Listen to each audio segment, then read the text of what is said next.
Hi, everybody. Richard and panel, thank you so much for that discussion.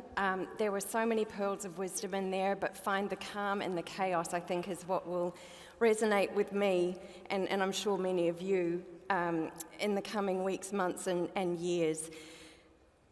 My name's Sara Denby, and for the last 5 years, I led the Unstereotype Alliance at UN Women in New York. And I recently relocated to London, so with the US now in my rearview mirror, which of course is on this side again now, I have a few observations that Ali asked me to share with you today. Some reassurance, some watch-outs, and a massive opportunity for brands and advertisers to bring society closer together. Ali began today by highlighting the findings of the Inclusion Equals Income business case for inclusive advertising, and you have some copies on your tables there. This is research that I spearheaded at the Unstereotype Alliance, largely in response to the rhetoric that going woke equals going broke, which was doing so much harm to all the brilliant progress we'd made developing inclusive, positive advertising to help drive social change. We provided global evidence and massive reassurance that inclusive advertising did indeed drive significant sales uplift.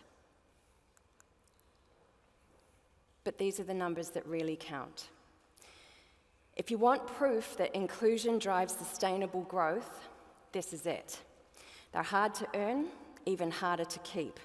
But with all the current noise about curveballs and tariffs and layoffs and cutbacks and rollbacks, it's easy to lose sight of what has not changed.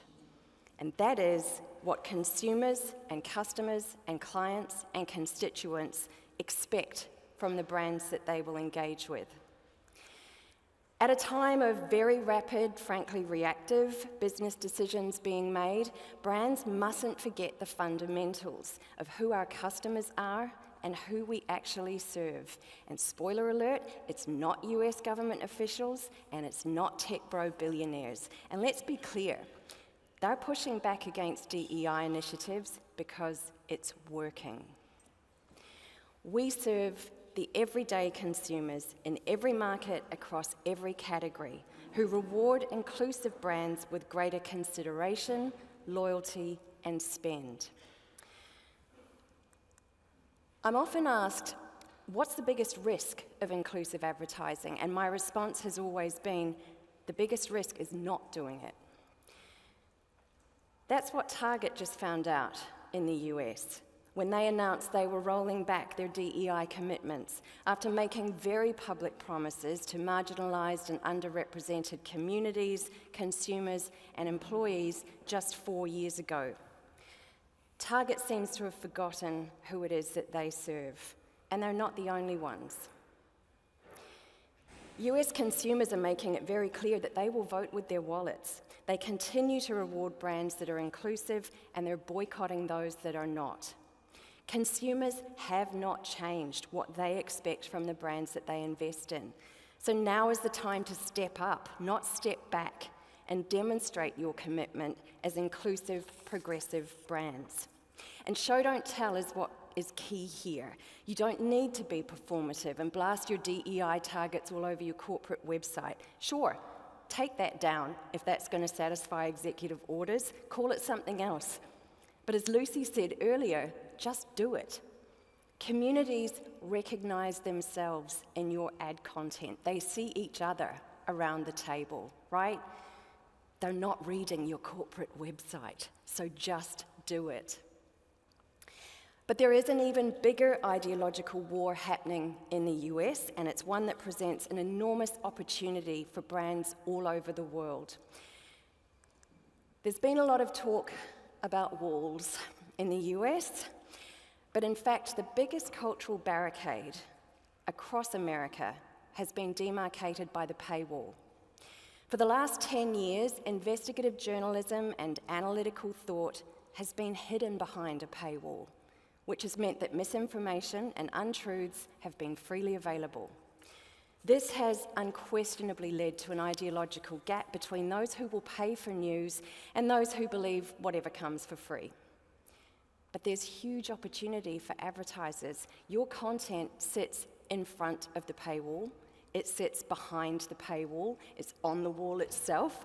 It's in every format across every media channel. Trillions of dollars are spent reaching billions of people every day with your content. They connect with it and they respond to it.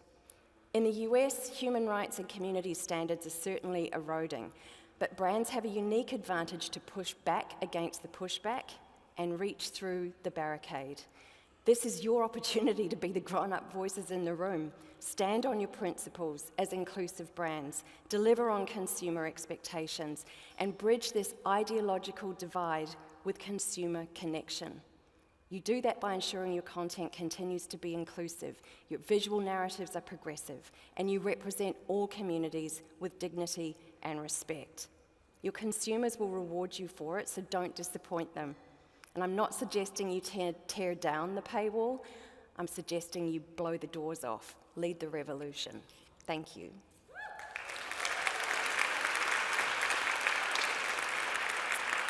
Now, our next conversation digs into this very topic, the importance of facts, truth, and trust, and why responsible media matters now in 2025 more than ever. I'm very happy to introduce Ruben Schruers and Fiona Spooner. Ruben is CEO of Ubiquity, which he joined in 2020 when it acquired Digital Decisions BV, which is the specialist digital media monitoring and optimization service provider that Ruben founded in 2017. He'll be joined soon by Fiona Spooner, who he will introduce you to. So for now, I'm delighted to welcome Ruben to the stage. Thank you.